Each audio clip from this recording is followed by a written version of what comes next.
In the mid-1970s, doctors in the small Connecticut town of Lyme began seeing patients with a baffling illness. Children developed severe arthritis while others suffered neurological symptoms that physicians struggled to explain. For decades, the disease was treated strictly as a natural outbreak, yet the geography raised uncomfortable questions. Lyme sits on the northeastern edge of Long Island Sound, not far from Plum Island, and within reach of facilities that once supported the United States biological warfare program during the Cold War. During the Cold War, both superpowers invested heavily in biological weapons research.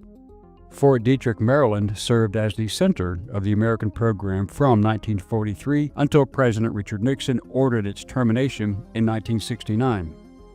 Among the many areas of study were insect vectors, which researchers examined as potential delivery systems for pathogens. The program expanded during the Kennedy administration following the failed Bay of Pigs invasion. In 1961, President John F. Kennedy and Attorney General Robert Kennedy authorized a covert campaign against Fidel Castro known as Operation Mongoose. Plans developed through Fort Detrick's Special Operations Division included a range of unconventional sabotage ideas, including poisoned cigars and contaminated diving equipment designed to target the Cuban lever. What was Operation Mongoose? What role did insects play? What was the ultimate objective? And did it really happen? Hello, I'm Colin Heaton, former history professor, Army and Marine Corps veteran, and welcome to this episode of Forgotten History. The beginning of the toughest 26 days in Marine Corps history. With confidence in our armed forces. The 36th President of the United States died this afternoon. Tell them there are children and women in here and to call it off.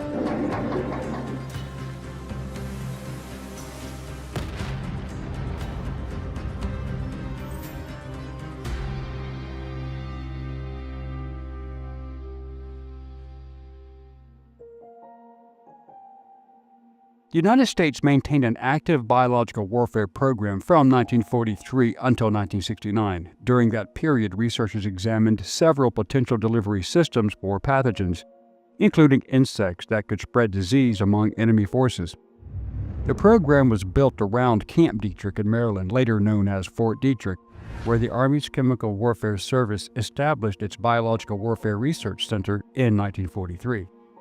Field testing took place at locations such as Horn Island in Mississippi and the Dugway Proving Ground in Utah. Fort Detrick eventually became the primary site for the Army's Defensive Biological Research Program after offensive work was terminated. One of the earliest demonstrations of insect-based delivery systems occurred in 1954 during Operation Big Itch. The test followed earlier Japanese wartime research conducted by Unit 731 in occupied Manchuria, where insects had been used to spread disease among civilian populations. During the American experiment, the Army released approximately 670,000 fleas from cluster munitions to determine whether the insects could survive aerial dispersal and seek hosts on the ground.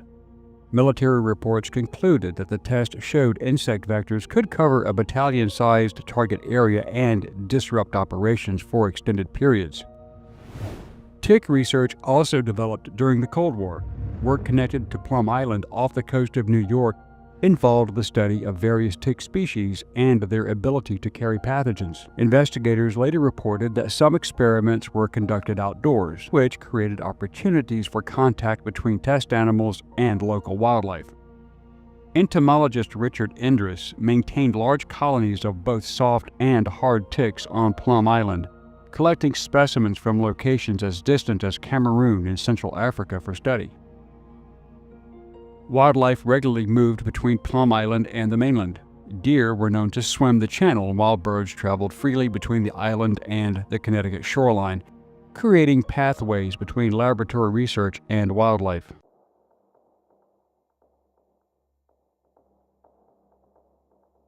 Cuba's alignment with the Soviet Union led the Kennedy administration to approve a covert campaign designed to weaken Fidel Castro's government.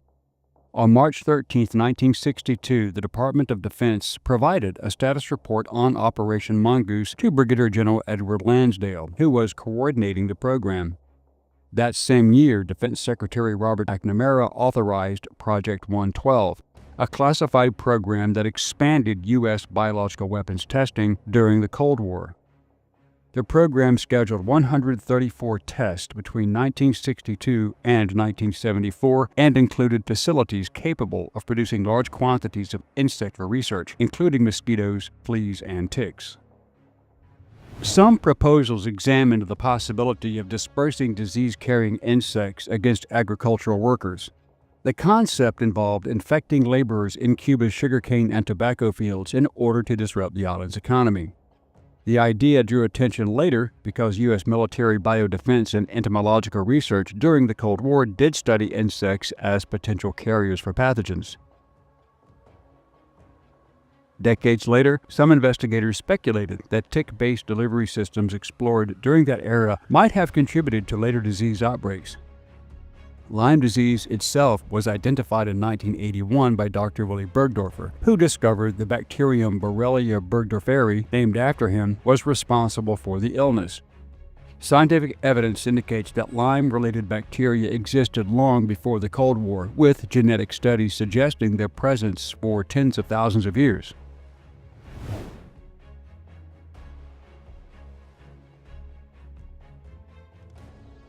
What has been alleged is that the military, working with the CIA, released 282,800 radioactive ticks, as well as ticks carrying Lyme disease, as part of a suppressed co-infection research project used in Cuba.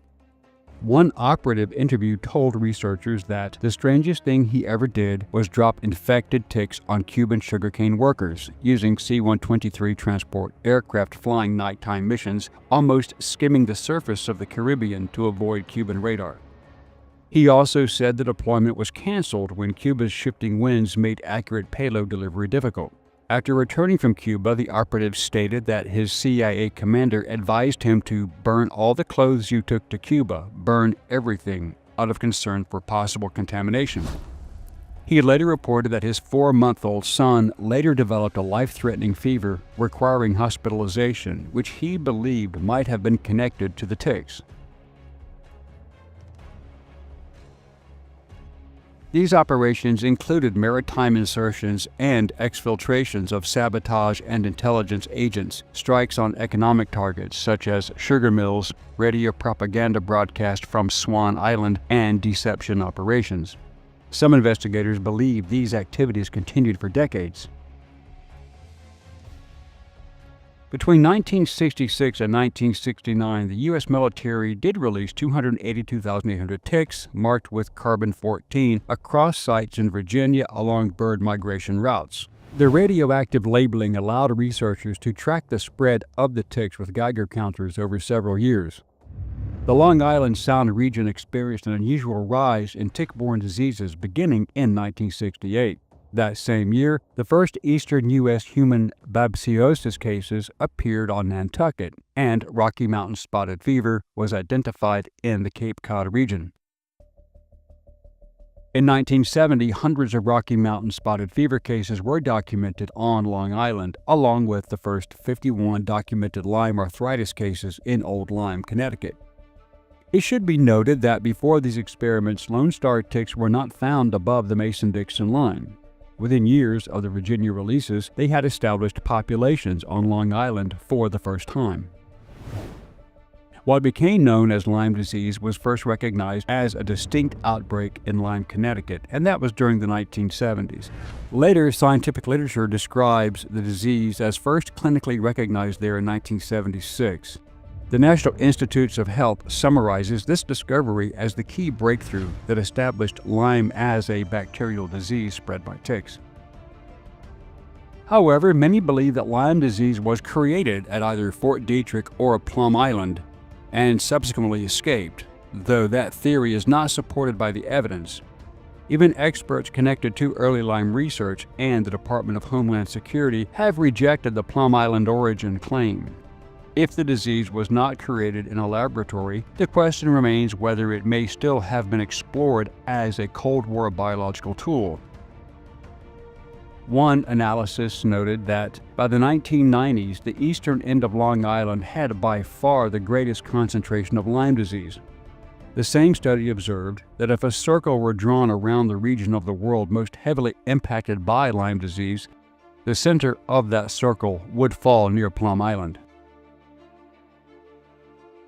Another argument maintains that an extensive investigation based on declassified government documents and previously suppressed scientific research uncovered evidence suggesting that the U.S. biological weapons programs contributed to the emergence of Lyme disease, which now affects hundreds of thousands of Americans each year.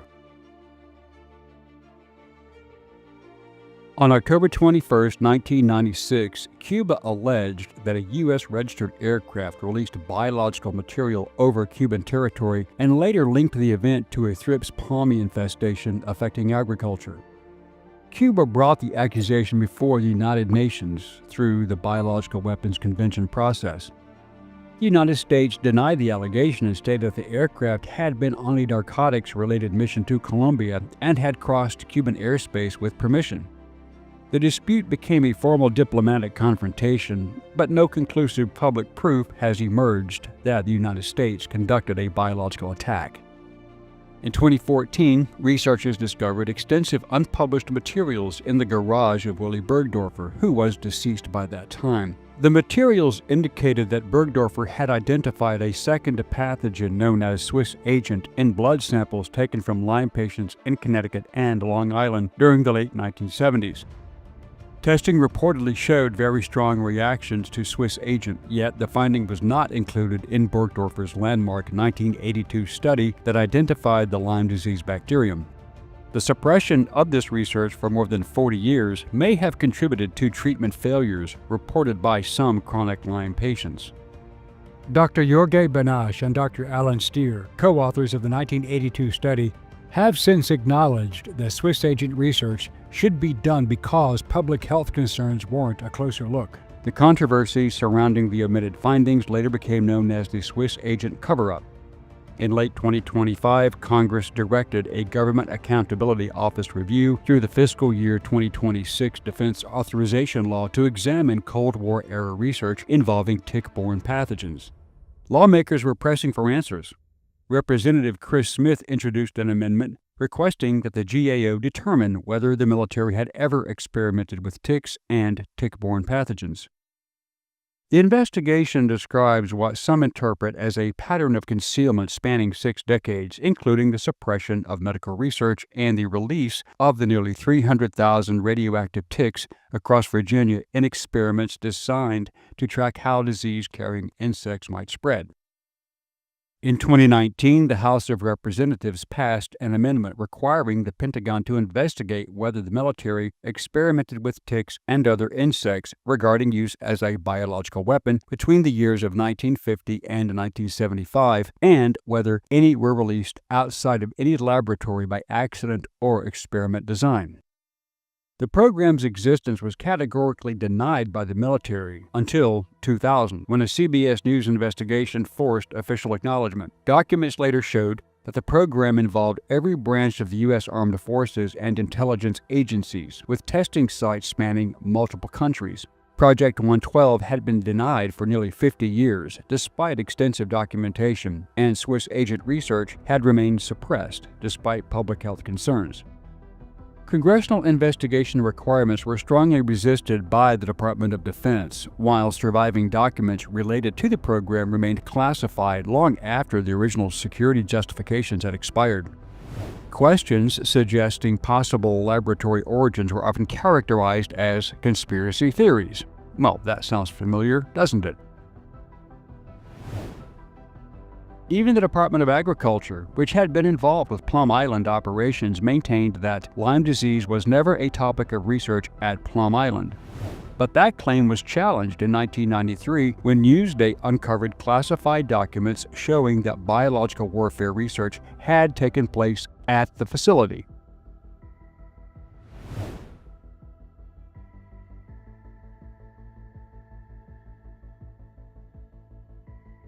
The latest analysis compared 3 laboratory leak investigations: the U.S. Lyme case, Chinese SARS-CoV-2, and COVID-19 origins, as well as Spain's recent African swine fever outbreak. According to that analysis, each case displayed similar patterns regardless of the political system in which it occurred. Investigators pointed to obstruction of inquiries, restricted access to evidence, and institutional resistance to outside oversight as recurring features.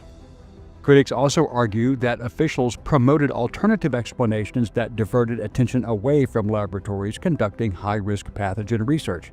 Some investigators believe these responses helped sustain decades of uncertainty surrounding several disease outbreaks. Even now, the Centers for Disease Control and Prevention is analyzing roughly 30,000 blood samples from people suspected of tick-borne illness using modern molecular techniques.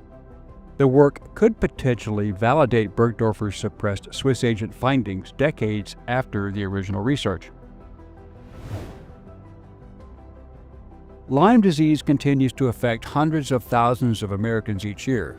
Whether its emergence was purely natural or influenced in some way by Cold War biological research remains a subject of great debate. What is clear is that many of the programs surrounding insect-borne pathogens remained hidden for decades, leaving unanswered questions that investigators are still trying to resolve.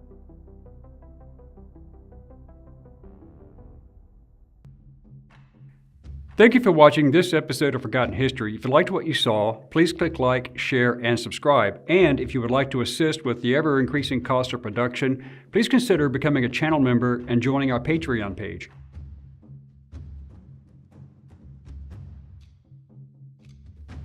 And thanks for watching.